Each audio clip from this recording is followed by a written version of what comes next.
Hello everyone and welcome to a new video from Your Overwatch. I'm Eddie the Chump and today we'll be talking about a very interesting post from a Reddit AMA that Jeff Kaplan did in the early hours of this morning. The moment was passing and actually part of a larger conversation about how Blizzard approaches making changes. On screen you'll be able to see the fuller context, but the part we're focusing on is regarding pick rates and specifically Jeff's response to some heroes becoming dominant in terms of their pick rate. And in this case, that's Lucio. Here's what Jeff actually said. Right now we're trying some stuff with Lucio. We feel like a lot of players feel like he is a must-have in comps, but he also doesn't feel super impactful to play. We're trying some ideas to make him more engaging to play, while making him a little less obvious / must pick. We'll see if those changes make it to the PTR. What's so interesting about what Jeff says is that it's about how players feel about the heroes they're playing. We've made quite a few videos espousing the virtues of Lucio, especially in regards to how vital he is to team play. Now it could be said that Lucio basically equates to low personal impact but massive team impact. He's a must-pick for team play. However, especially when it comes to matchmaking, particularly at lower levels, a lot of people don't know how to play in a team, and because of that, picking Lucio can feel like it has little impact. Does that mean that the hero needs adjustment though? Blizzard's goal is to make every level of play feel enjoyable and viable or useful, which typically is ill-advised as it's very difficult to find a perfect spot where most people are happy. However, to their credit, they somewhat achieved that with Ana and Roadhog. Is Lucio in need of a similar kind of rework? And if he is, what is it about him that makes him less engaging to play on the one hand and a must-pick on the other? Let's start with the must-pick scenario. He is a must-pick at the highest levels of play for team coordination because of speed boost. The impact he has is massive, but he can't carry an uncooperative team. He enables the highest level you can get out of Overwatch team comps. In pro matches, he has somewhere between a 95% and 97% pick rate, really only getting dropped for single healing builder defenses and other niche selections like that. Now we know that that can sometimes get lost and not translate, especially when in a matchmaking setup that can feel almost like deathmatch at certain levels. And it's in that scenario that picking him can feel like a waste of time. Lucio's value then can be directly tied to the actions of the players around him. That's not to say you can't be sick with him on your own, you can, but he really is a team hero. But the same could be said of Rein. Do you think Rein players feel amazing about holding a shield up for others to use? Maybe they don't, but it is a core role that a lot of the time needs to be fulfilled. That's not to say you can't play without a Rein shield, of course you can, but if you are going to have a Rein, they will need to shield at the right times. Lucio is kind of similar. When you speed boost your team into position properly, you're doing a vital job, even if all you've actually done is press E. Over time, as people learn the game in a deeper way, more people will appreciate Lucio. Finding him not as fun might change when a wider selection of the player base really understands his role and what he's capable of. It's a total myth that he's low impact if you're speeding your team where they need to be at the right time. There are sections of maps and entire game modes that are either unplayable without him, think Hanamura A as an example, or seriously in your favour if your team has a Lucio and your opponents don't. It's very, very hard to play King of the Hill without him. He cannot both be vital in so many areas of the game and be de facto a low impact hero. It's for this reason that we feel tinkering with his speed abilities might be unwise. He's the only hero capable of doing that job. If you made him less effective at doing that,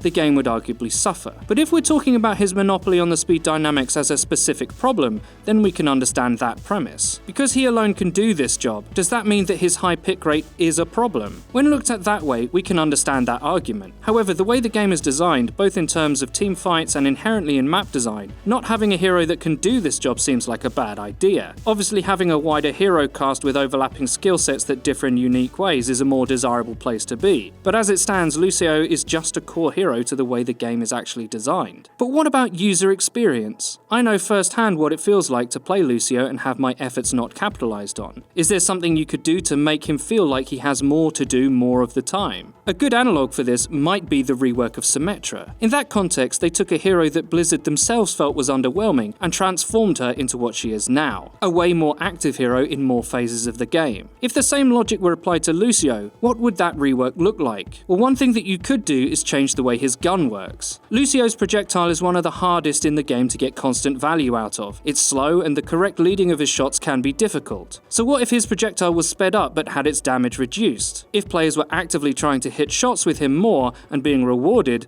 that might make people feel like they were doing more of the time. They could potentially have more personal impact available to them more often while retaining his core role attributes. His boop is already amazing. The constant crowd control available to you is a real asset to the hero, and probably doesn't need adjustment. What you could do is make his amp halved in terms of effect, but have its cooldown cut in half as well so you get it more often. This might improve the flow of his character, but make him pretty bad, as the big impact of a strong amp occurring less often is actually what makes him good. It might make you feel like you could do more, but the impact of what you did might be lessened overall. It's a fascinating quandary, and as Jeff says, we may never see the changes they're testing with internally. It is our opinion that he's fine where he currently stands, but we're obviously open to seeing what they do change, if and when they decide to. I get the impression this is a subject a lot of people will weigh in on, so I look forward to reading your comments. If you like the video, please leave a rating. If you never want to miss out on one of our videos again, click the bell icon next to the subscribe button on our channel to join the notification squad. You'll be in great company. Please check out our Discord, where you can find one of the biggest Discord communities for Overwatch out there. If you want to see us tilt live for your enjoyment, please check out our Twitch channel, which will be linked in the description. And also please follow the Your Overwatch Twitter. It's where you can find updates about new streams and videos. I've been Eddie the Chump, and until next time.